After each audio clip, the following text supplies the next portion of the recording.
Hi everyone, my name is Mateus, and today we're going to talk about video games. Final Fantasy XVI will be a PlayStation 5 exclusive for at least 6 months after its summer 2023 release. That's according to a new marketing video published by Sony on Monday, which features FF16 footage along with the disclaimer, Final Fantasy XVI is anticipated summer 2023, PS5 exclusive for 6 months. The confirmation potentially paves the way for a PC port of Final Fantasy XVI in 2024. To date, the title has only been announced for PlayStation 5. Curiously, the game's 2020 reveal trailer did mention a PC version, but this reference was removed from later versions of the video. A new report from Theleak.co has suggested that a new PlayStation 5 Slim is set to release in 2023.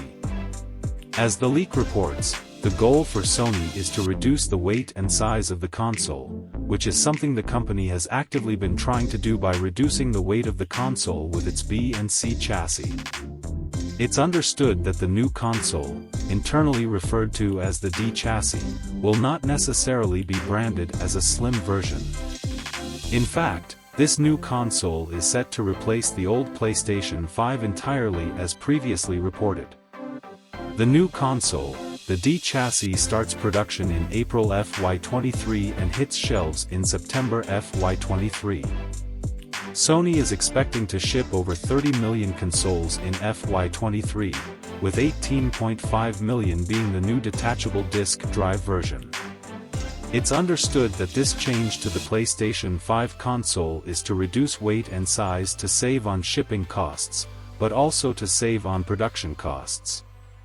Sources have said that the new console can be purchased on its own, technically a digital version console, or as a bundle with the new detachable disc drive. Detachable disc drives will also be sold separately if consumers decide to either upgrade in the future or if their current disc drive breaks. Nintendo has announced that a brand new Indie World Showcase will be arriving on Wednesday, November 9th, and it will feature roughly 25 minutes of information on upcoming indie games headed to Nintendo Switch. Nintendo shared the news on Twitter, confirming that the Indie World Showcase will begin on November 9th at 9 a.m. Pacific Time, 12 p.m. Eastern Time, 5 p.m. Greenwich Mean Time. If you like in Australia, that translates to November 10th at 4 a.m. Australian Eastern Daylight Time. Microsoft is considering allowing players to reduce game performance to save energy. As reported by Windows Central, a new survey on the PC version of the Xbox Insider app asks players about energy efficiency. It includes a number of questions around how concerned players are about energy use. A number of these questions refer to the possibility of letting a game drop its performance in order to use less processing power and therefore cut energy usage. One question asks, in general, how would you feel about having in-game features that can optimize settings to save energy if you toggled them on? It then specifies, game settings adjustments could be things like resolution, frame rate, visual effects, or GPU. It follows this up with, in general, how would you feel about individual games automatically lowering frame rate or resolution when the game is left idle or inactive, to save energy? It also asks players if they're worried that turning on energy-saving features may negatively impact their gameplay experience. In March 2022, Microsoft made Energy Saver Mode the default option on all new Xbox consoles, which uses up 0.5 watts of energy while on standby. This is in comparison to Instant On mode, which keeps the console in a suspended state and boots up extremely quickly when it's turned on, but uses up 13 watts of energy. Since then, Microsoft has also allowed players to download updates in Energy Saver Mode, and reduced the console boot time, making Energy Saver Mode an even more enticing prospect. According to a report on DTF.ru, development of Atomic Heart has suffered through crunch, failed promises to the development team regarding bonuses, mismanagement, lack of milestones, reboots, misleading via vertical slice, feature creep, and several other problems. Development builds of the game would be presented to investors every annual quarter, which resulted in the demand for significant changes to the project. Gameplay trailers of Atomic Heart were reportedly developed as vertical slices instead of being captured from a working build of the game, giving the impression of a polished game to audiences.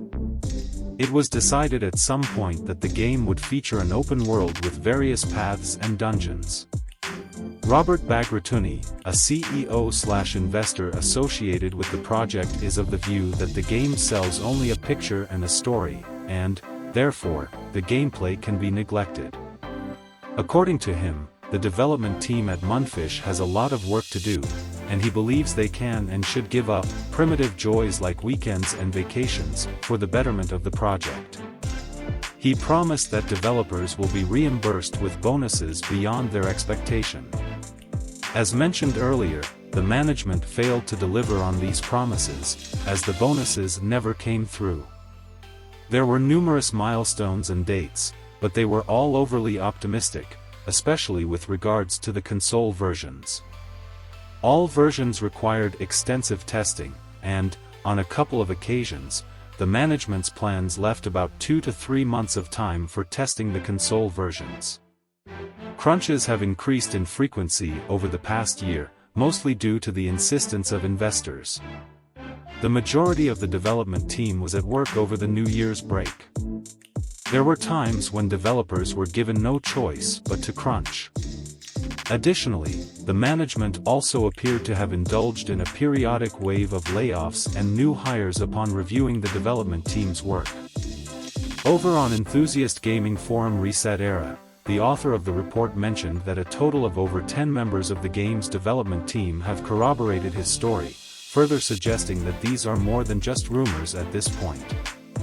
For N7 Day, BioWare has teased the next Mass Effect game with a piece of concept art that appears to be of a mass relay being built or rebuilt. A video of the concept art that slightly moves was released on Twitter alongside a short message from BioWare. Happy #N7 Day from across the stars. We found this interesting footage. You may want to look a bit more closely. Fans quickly deciphered the message hidden within, in which Liara at Sony can be heard saying, "The council will be furious." Although, they should know by now not to underestimate human defiance. Mike Gamble, the project director of the next Mass Effect game, also shared a few words on the future of the series. In the nearly 15 years since the release of the first Mass Effect, the biggest reason we still love working on it is the warmth, dedication, and passion of this community, Gamble wrote. There are some of you who have been with us through everything. We've grown together, sacrificed Ashley together, editor's note, or Caden, Mike. We all make different choices. Faced difficulties together, and laughed until our faces were tired, together. And for those of you who are new to Mass Effect, thanks, Legendary Edition, welcome. I can promise that many years of fun, adventures, and characters you'll fall in love with are still ahead. Regardless of when you joined us, through 4 games and more expansions, I can say with certainty that we're in this because of you, and every N7 Day is a wonderful reminder of that. As we look forward, each week is a fun and exciting challenge for the team. We love bringing this universe to life, and although there's much more we want to share with you, that'll have to be for another time. For now, there is something we want you to have a look at. We've intercepted some strange footage from one of the monitoring stations in known space. It could be nothing, but following the message, the previously image was revealed. Ubisoft has provided an update on the long-delayed Prince of Persia: The Sands of Time Remake, reassuring fans that the game is not cancelled. In the update, Ubisoft confirmed that the Sands of Time Remake is still in development at Ubisoft Montreal. However, Ubisoft has started cancelling pre-orders for the game, saying, since the game currently does not have a release date, existing pre-orders have been cancelled and refunded where applicable. The publisher said pre-orders may reopen once the game's new release date is announced. Ubisoft also said there are no plans to remake any other Prince of Persia title. Since its announcement in September 2020, the Prince of Persia: The Sands of Time Remake has been delayed 3 separate times. Along the way, Ubisoft handed the game off to Ubisoft Montreal, creators of the Sands of Time trilogy. The game was originally in development at Ubisoft Pune and Ubisoft Mumbai. That's all the news for today, Monday, November 7, 2022. If you enjoyed this video, don't forget to like and subscribe to this channel. The links to all the subjects discussed in this video are available in the description below. Thank you so much for watching, and I'll see you next time.